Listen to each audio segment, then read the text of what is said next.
Hello दोस्तों, सभी को जय हिंद। और आज मैं फिर एक नए वीडियो के साथ। और आज के वीडियो में दोस्तों आपको जानने के लिए मिलेगा कि अगर आपका जो मेडिकल क्लेम करते हैं, यानी कि जो सीएपीएफ आयुष्मान कार्ड के तहत जो आप मेडिकल क्लेम किए हुए हैं, तो वह पैसा अभी तक आया नहीं आपका, या फिर किसी तरह का आपका जो उसके विरुद्ध कोई शिकायत है मेडिकल क्लेम से संबंधित, तो वह आपको शिकायत ऑनलाइन कैसे करेंगे? अपने खुद अपना मोबाइल फोन से आप कर सकते हैं शिकायत, यानी कि जिसको आप ग्रीवेंस भी बोल सकते हैं। तो वह ग्रीवेंस ऑनलाइन अप्लाई कैसे करते हैं, उसके क्या क्या प्रोसेस हैं, और वो ग्रीवेंस का भी दोस्तों लेवल 1 लेवल 2 करके बनाया गया है। इसके बारे में विस्तृत जानकारी आपको इस वीडियो में आपको देखने के लिए मिलेगा। दोस्तों, यह कुछ दिन पहले एक मीटिंग हुई थी जिसमें सीएपीएफ के कार्मिक में सभी लोग ज्वाइन किए थे, और ग्रीवेंस के रिगार्डिंग यह मीटिंग थी। और उसके बारे में जो बताया गया था, उसका जो क्लिप है वह मैंने आज इस वीडियो में आपको दिखाने वाला हूं। उससे आपको ये सारे चीज आपको क्लियर हो जाएगा कि ग्रीवेंस के लेवल 1 लेवल 2 क्या होते हैं, उसके कौन कौन से मेंबर हैं। और एक आपको डेमो देखने के लिए मिलेगा। डेमो में यह रहेगा कि आप अपने मोबाइल फोन से, लैपटॉप से या कंप्यूटर से आप कैसे ऑनलाइन ग्रीवेंस अप्लाई कर सकते हैं। तो चलिए वीडियो को शुरू करते हैं। ऑनलाइन रजिस्ट्रेशन भी हो सकता है ग्रीवेंस का. So there are two different modes how you can actually register your grievance. One is the online grievance mode where you can register your grievance by visiting the portal. Portal का link same है, आगे next slide में आपको बताया जाएगा. या फिर आप ऑफलाइन मोड से आप कॉल सेंटर में भी कॉल करके 14588 में कॉल करके अपना ग्रीवेंस का रजिस्ट्रेशन करवा सकते हैं. अब हम बात करेंगे work flow for grievance redressal mechanism. This is your new work flow for your grievance redressal. In step 1 the grievance registration bye beneficiary will be done. एक बार में आप एक ही क्लेम की इंक्वायरी कर सकते हैं. अभी क्या होता था करंट पोर्टल में कि मल्टीपल क्लेम्स के बारे में, मल्टीपल ग्रीवेंसेस के बारे में एक ही ग्रीवेंस आप रेज करते थे. बट फ्रॉम नाउ ऑन एक ग्रीवेंस जो आप रेज करेंगे उसमें एक ही क्लेम नंबर आप देंगे. सेकेंड, ग्रीवेंस डायरेक्ट उसके बाद होगा स्टेप 2 में to the first level of committee which is your L1. आपके फर्स्ट लेवल ऑफ कमिटी जो है उसे 1 मंथ के अंदर रेजोल्यूशन देना होगा. कमिटी मेंबर्स में चेयरमैन डीआईजी, कमांडेंट, मेंबर 2 आपके एसी मिनिस्ट्रियल होंगे. इसमें जोन वाइज मैपिंग की गई है, तो सारे स्टेट्स को जोन्स में डिवाइड किया गया है and the mapping is done accordingly. Step 3, the final decision of the committee will be done level 1 पे, या क्लोज होगा जो भी उनका फाइनल डिसीजन रहता है. If you are satisfied that means the grievance is closed. If the beneficiary or the complainant is not satisfied, वो appeal के तौर पे आप उसे रेज कर सकते हैं. जब भी कोई भी कंप्लेनेंट अपील रेज करेगा, तो उस टाइम पे जब वो अपील रेज करेगा उन्हें प्रीवियस ग्रीवेंस जो उन्होंने रेज किया था उसकी डिटेल्स अवेलेबल की जाएंगी. अपील रेज करने का टाइम फ्रेम सिर्फ 1 मंथ आपको मिलेगा. Within 1 month you have to raise an appeal. After you raise an appeal second level of committee को डायरेक्ट की जाएगी. उनको भी 1 महीने का टाइम मिलेगा, जिसकी कमिटी मेंबर्स होंगे चेयरमैन आईजी मेडिकल, दूसरे मेंबर होंगे DIG and again 2 AC minstrel से. तो ये लोग कमेटी को ये कमेटी मेंबर्स होंगे और आपके ग्रीवेंस पे ये लोग डिसीजन लेंगे, आपकी अपील पे ये लोग डिसीजन लेंगे. सेकेंड लेवल का जो डिसीजन होगा it will be considered as the final decision. इनका डिसीजन अगर नो है तो नो है, यस है तो यस है. इनका डिसीजन सरपास नहीं हो सकता. ग्रीवेंस रजिस्ट्रेशन प्रोसेस, ये आपका URL है. इसे आप टाइप करेंगे अपने किसी भी ब्राउजर में और यहाँ से आप अपना ग्रीवेंस रजिस्टर कर सकते हैं इस URL पे.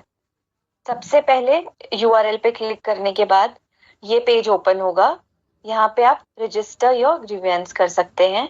अपनी स्कीम सिलेक्ट करेंगे ड्रॉप डाउन से विच इज CAPF. फिर मैंडेटरी डिटेल्स आती हैं जिसमें आपका नाम, डिस्ट्रिक्ट कॉन्टैक्ट नंबर, किसके अगेंस्ट ग्रीवेंस है, ये बेसिक मैंडेटरी डिटेल्स. जहां भी स्टार लगा है वो मैंडेटरी डिटेल्स है, आपको फिल करना है. जो अभी का पोर्टल जो हमने नया पोर्टल आपके लिए बनाया है उसमें आप अपना फोर्स का नाम और अपनी फोर्स आईडी भी इनपुट करेंगे, दैट इज ऑल्सो मैंडेटरी। देखिए, उसके बाद आप जो भी सपोर्टिंग डॉक्यूमेंट है उसे आप अपलोड करेंगे, डिक्लेरेशन देंगे। With this you will be able to successfully register your grievance. आपको एक unique grievance ID as text message अपने नंबर पे आएगी। अब हम बात करेंगे कि L1 ऑफिसर कैसे इनिशिएट करेंगे या फिर काम करेंगे आपके ग्रीवियंस पे। उन्हें भी इसी पोर्टल पे लॉगिन करना है। उनको सेपरेट क्रेडेंशियल दिए हैं। ऑल L1 यूजर्स और L1 officers will have their separate credentials which I'm sure they would have. They will log into the same portal using their IDs. Under grievances pending, they will choose the grievances that are pending in their list and they will action accordingly. They can either accept or reject whatever the resolution is or the action type is. Remarks are mandatory. अगर कोई भी grievance आता है और वो L1 ने accept किया है तो वो केस रिवोक होगा एट द एसएल लेवल, वो टीएमएस में ऑटोमेटिकली फ्लोट हो जाएगा। In case it is rejected, the complainant has a chance to raise an appeal within 1 month.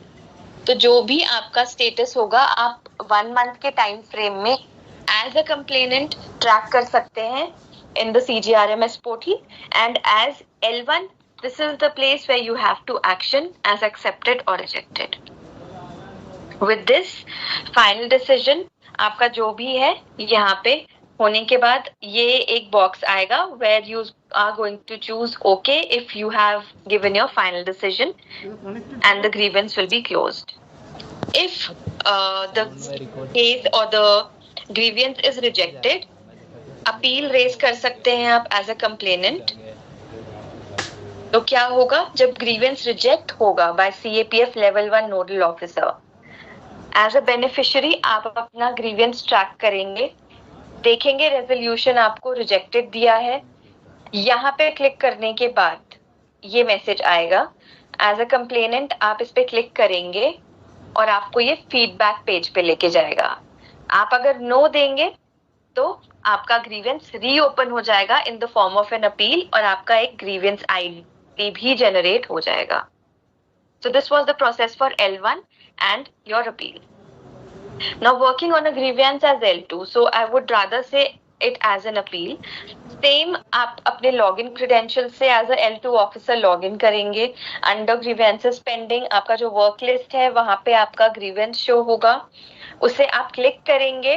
Whatever remarks you have to give, whatever action as accept or reject you have to give, you can do that.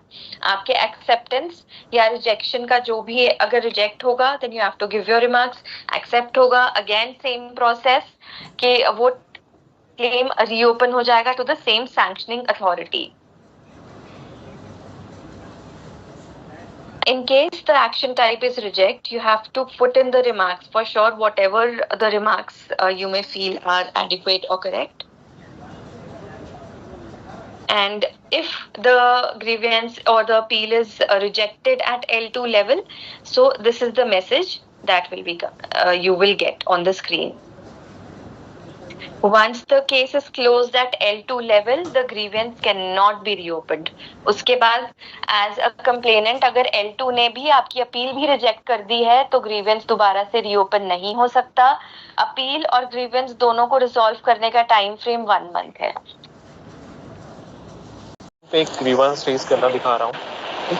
तो सबसे पहले आप portal open करेंगे तो ऐसा similar portal open होगा।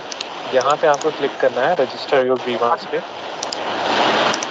फिर आपके पास ऑप्शंस आएंगे। ऑप्शंस पे आपको CAPF सेलेक्ट करना है, फिर रजिस्टर पे क्लिक करना है। फिर आपके सामने एक फॉर्म खुल जाएगा। इस फॉर्म को आपको फिलअप करना है। यहाँ पे 2 बेनिफिशियरीज आपके ओपन कर सकते हैं ग्रीवेंस। एक है आपका मेंबर और दूसरा है आपका हॉस्पिटल। तो हम अभी एज अ मेंबर एक ग्रीवेंस रेज करेंगे। पहले हमने मेंबर सेलेक्ट किया है यहाँ पे, फिर उसके बाद हम अपनी फोर्स सेलेक्ट करेंगे जो भी है हमारी फोर्स। उसके बाद हम सेलेक्ट करेंगे कि हमारा एप्लीकेशन किस टाइप का हमारा एप्लीकेशन है, मतलब रिइंबर्समेंट का क्लेम है, कि CGHS का है या PMJ का है। ठीक है, तो अभी के लिए हम रीइंबर्समेंट मॉड्यूल का एक क्लेम ले रहे हैं, तो मैं रीइंबर्समेंट एप्लीकेशन सेलेक्ट करूंगा। ये चीज़ सेलेक्ट करना बहुत इंपॉर्टेंट है, सही सेलेक्ट करेंगे तभी जाके टीएमएस में केस भी ओपन होगा। अगर यहाँ पे कुछ गड़बड़ होती है और क्लेम नंबर में कुछ गड़बड़ होती है तो उसका इम्पैक्ट पड़ेगा, ग्रीवांस पे क्लोज नहीं हो पाएगा। ठीक है, इसमें मैं ऐड करना चाहूंगा कि यहाँ पे जो भी आप सिलेक्ट करेंगे ना एप्लीकेशन में, उस पोर्टल में वो केस जाके रीओपन होगा। ठीक है, अब बेनिफिशियरी डिटेल्स में आपको अपनी पोस्ट आईडी डालनी है, जो भी आपकी पोस्ट आईडी है। फिर एक एक करके अपनी डिटेल्स आपको फिलअप करनी है। यहाँ पे आप अपना नेम डालेंगे, जेंडर सेलेक्ट करेंगे, ईयर ऑफ बर्थ डालेंगे, कॉन्टेक्ट नंबर मुझे चाहिए होगा क्योंकि ग्रीवांस रेज करने के लिए ओटीपी आता है वहाँ पे।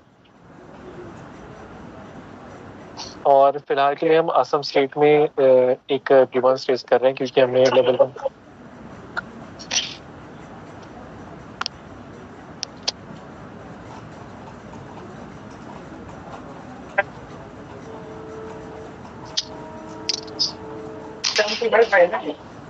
यहाँ पे हम सेलेक्ट करेंगे किसके अगेंस्ट हम ग्रीवांस रेज कर रहे हैं, वेदर इट इज सीएपीएफ या फिर हॉस्पिटल। फिर हम सेलेक्ट करेंगे किस स्टेट में हम रेज कर रहे हैं, मतलब किस स्टेट के अगेंस्ट। तो इसके अकॉर्डिंगली ये हमें रीजन्स दिए गए हैं सीएपीएफ लेवल 1 और लेवल 2 के, उस क्लस्टर के अकॉर्डिंगली हमने मैपिंग करी हुई है। तो एक कॉमन लॉगिन, जैसे अगर हमने 2 स्टेट का मिला के बनाया हुआ है लेवल 1 के लिए, तो सपोज करिए अगर आप आसाम और सिक्किम के, मैं बता रहा हूँ ऐसे की क्लस्टर बनाया हुआ है एक लॉगिन का, तो उनके ग्रीवांसेस उसी कॉमन लॉगिन पे ही जाएंगे।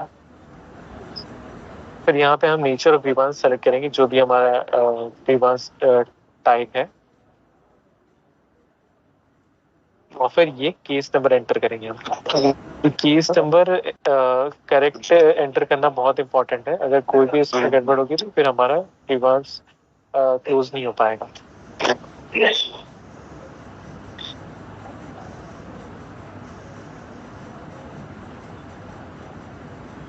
बस बोलोगे हो, अब क्या करना मालूम। यहाँ तो हम अपने डॉक्यूमेंट्स अपलोड कर सकते हैं जो भी हमारे पास है। फिर उसके बाद हम सबमिट पे क्लिक करेंगे। फिर ये एक ओटीपी हमें भेजेगा वेरीफाई करने के लिए। ओटीपी आपके फ़ोन नंबर पे आएगा जो भी आपने ऊपर दिया होगा, उसको यहाँ पे हमें इनपुट करना है और उससे वैलिडेट करना है। वैलिडेट होने के बाद एक ग्रीवांस रेज हो जाएगा आपके नंबर से, और ग्रीवांस आईडी भी आपको यहाँ पे शो कर देंगे। ये ग्रीवांस आईडी आपको नोट कर लेना है, ये आपके फ़ोन नंबर पे भी आ जाएगा, और ये यहाँ से आपको नोट कर लेना है ताकि आप बाद में अगर ट्रैक करना चाहोगे अपना ग्रीवांस तो आप ट्रैक कर सकते हो। ट्रैक करने के लिए ये ऑप्शन होता है। तो यह थी दोस्तों एक ग्रीवेंस के रिगार्डिंग एक छोटा सा मीटिंग का वीडियो क्लिप, और उम्मीद करते हैं आपको समझ में आया होगा। अगर समझ में नहीं आया या ग्रीवेंस क्या है, कैसे इसका कुछ आपको एक अलग से separate video only grievance apply का चाहिए, तो आप कमेंट बॉक्स में कमेंट कीजिए, मैं उसका वीडियो अलग से लेकर जरूर आऊंगा। और अगर आप थोड़ा ध्यान देंगे तो शायद मुझे उम्मीद है कि इसी वीडियो में आपको जो ग्रीवेंस रिगार्डिंग जो समस्या है वो आपको सोल्व हो जाएगी। तो मिलते हैं दोस्तों किसी नए वीडियो में किसी नए टॉपिक के साथ, तब तक के लिए जय हिंद।